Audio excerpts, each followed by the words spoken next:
Hey y'all, welcome back to another episode of BeDivine Minded. It is your girl, Goddess Fumi, or you can call me Jennifer because that's what my mama named me. So today I'm going to do a video on spirituality. I don't know if you guys have been rocking with me since the beginning, but I've learned just from the time that I actually taken a step back away from, sharing my journey, my spiritual journey. I've learned that everything starts within. I can make videos all day and try to get other people to, just believe what I believe. But at the end of the day, we all have our own journey.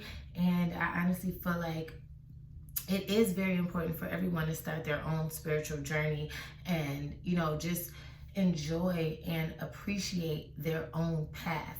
What I wanted to do with this video, because a lot of people ask me, like, what are some books that you recommend? If you have been following me on social media, you see that for about a year or two, I was like really heavily searching for God and searching for spirituality and trying to figure out who I am and where do I fit in this world. I believe that that is something that's personal between me and my God. But I do want to help anyone that is interested in starting their own spiritual journey. So today what I'm going to do is just give you 5 guaranteed ways that will guide you and start you on your journey towards spirituality. So the first step in starting a spiritual journey is to first have an open mind. Like, you are going to have to be willing to relearn things, unlearn things, open your mind up to possibilities that you don't know at all. Also, respect the fact that, our culture and our journey is not the only journey out here. You have to be willing to learn new things, open your heart, your mind, and your soul to new things, respecting and appreciating other people's opinions, cultures, their way of life. It's not about taking on someone else's religion or spirituality, but when you have an open mind, you kind of can open yourself up to just seeing what's real, what's not real, taking good and bad things out of everything that you open yourself up to. It's not about, open your mind and just joining another religion. It's about opening your mind to the possibility that your religion or the things that you've learned may not be right, and that there is something else out there. You can't go into anything new with a closed mind. You actually won't go into anything new with a closed mind. Open yourself up for endless information, because there's so much wisdom and information out there. You will be so shocked when you first start opening up your mind how many things that you learn that you just really did not know was out there. All right, so number 2 is a big one for me, because I feel like this is what I had to do when I stopped sharing my journey on social media and with other people. I feel like the best way to start a spiritual journey is to have a relationship with spirit. We all know that the best way to learn anything is by experience, is to actually go out there and do it. Learn it, try it. So for me, having a relationship with spirit was meditating, was taking time out for myself, learning and watching myself, seeing what makes my spirit happy, what makes my spirit sad. This is a way for you to learn spirit and understand how your spirit communicates with you and with other people. If you want to be in search for a spiritual journey, you have to have a relationship with spirit. And the further you go in your journey, you understand that spirit is energy and it's within all. But as of right now, if you're on the beginning of your spiritual journey, understand that the spirit is within you. Outside of the physical body, that spirit that's within you, that energy that makes your heart beat, the energy within you that makes you cry, happy, sad, it's your soul. So you want to have a relationship with that. So learn your soul, learn your spirit. Not only does things physically hurt you, but there's things in the world that's going to hurt and, upset the spirit, and you have to start paying attention to that. Start to get to know your spirit, because that is a part of the great big spirit, okay? So let's go on to number 3. Number 3 was something that I had to do in my journey. I had to start reading other books outside of the book that I was raised to believe was the book, the Holy Bible for me. I actually carried it around in my house for so many years, and it was just always the great book, but I never took the time to learn it, you know. And so for me, I had to first start reading the Bible, studying the Bible, understanding the religion that was basically put in my life without my choice.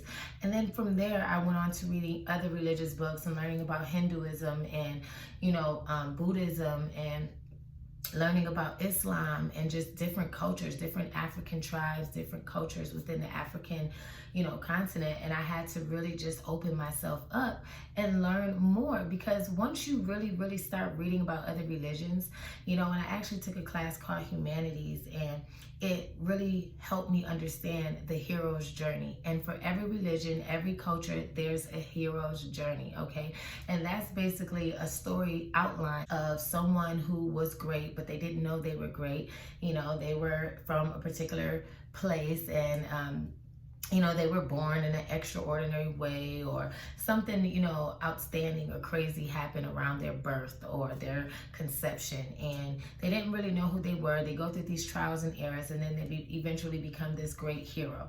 Okay, you can see that with the story of Muhammad, the story of Jesus, the story of Buddha, the story of David. Like, everybody has their own hero's journey, okay? And so once you start opening yourself up to different religions and learning about these different religions, you'll see that it's pretty much the same outline. It just varies based on the culture, or if we're talking about a woman or a man, or, you know. And so basically, for me, reading about other religions helped me to connect with other people and other religions and other cultures, because you see that it's basically the same stories. We have the same experiences, and that is a great way to connect with your spirituality, is by connecting with each other. Number 4 is to get in touch with nature. Understanding not just the seasons, but also, you know, appreciating and respecting the sun, the moon, the sand, the earth, the stars, the fire, the water, all of these elements and all of these beautiful gifts that we have in nature. Because when you do that, you kind of can connect to the source. You understand that nature is a physical manifestation of the source, just how we are as well. Because in life, everything is everything. You really just want to get to understand energy, understand nature, understand science. Science and math is really big, and you really think you don't need it in school. And I think it's because a lot of times the sciences that we really need aren't the ones that's mandatory for us to learn in school. But science is really amazing, and just to see nature and how things unfold and how things are created. You know, you plant the seeds and you bear your fruit. It'll help you understand yourself as well as understand spirituality, because anything that is in the spiritual is also in the physical. Number 5. This is the last thing, and after I speak on number 5, I am going to give you a list of some books that helped me in the beginning of my journey. And make sure you subscribe to this channel, because I'm also going to do another video on the books that I read after the beginning of my spiritual journey, you know, which helped me learn more about crystals and, you know, goddesses, and, you know, just spirituality on a whole different level. So the last thing is to basically open yourself up to live. You know, sometimes we be so in a rush to find out, like, say if the purpose is to meet God and know who God is, you know, we're such in a rush to do that we forget all the life lessons and all the experiences that we could be having on our path to finding out who the Most High is, or who that energy is, or what our purpose is. So I think that the best way to start a spiritual journey is to just start living in the moment, loving the moment, spending time with people that you love, you know, enjoying those experiences, traveling, taking time out to try new things, you know, because you have to explore the world, explore your life, live your life. That is like the greatest gift you can give yourself. And I promise you, if you start doing these 5 things and just really open yourself up, learning about different cultures, traveling the world, relearning, and just forgetting a lot of stuff that you've been taught, I promise you, you are on the way to ascension, all right? So this is a list of books that helped me out in the beginning of my spiritual journey. The second thing on my list is to read more, and these are some books that I started out with to help me. That I mentioned was the Bible. And then from there, I actually started reading books like The Lost Book of the Bible. And this helps you learn about all these different type of books that was taken out of the Bible based on who was ruling at that time. And, I started going looking for other books, A History of God. And this talks about the differences between Christianity, Judaism, and Islam. All right. And then, this is the Apocrypha. This was one book that was taken out of the Bible. It introduced to me wisdom and feminine energy, because when I was reading the Bible, it's so much focused on masculine energy and the gods, and it really didn't help me to connect with my feminine energy. And the Apocrypha was one of the books that really helped me, because wisdom actually speaks in this book. Okay, so the Apocrypha, great book. Of course, here's my Quran. I still read my Quran sometimes. And then you have the Holy Quran of the Moorish Holy Temple of Science, all right? This was divinely prepared by the great Nobel Drew Ali.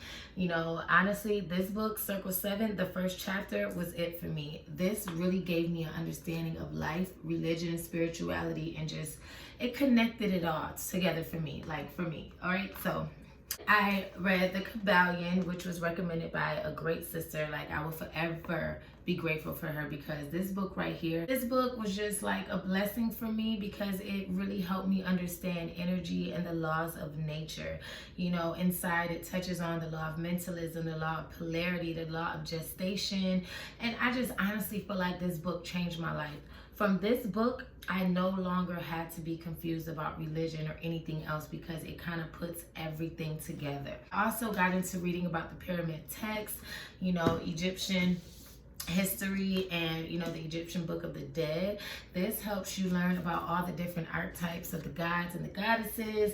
And you study Greek mythology, you also see that a lot of, like I said, with the hero's journey, a lot of these books, they have the same archetypes for their savior or their hero. So I just really started reading a bunch of different things, and it just really helped me. So that is my list for you guys. Yeah, make sure you subscribe, leave your comments below.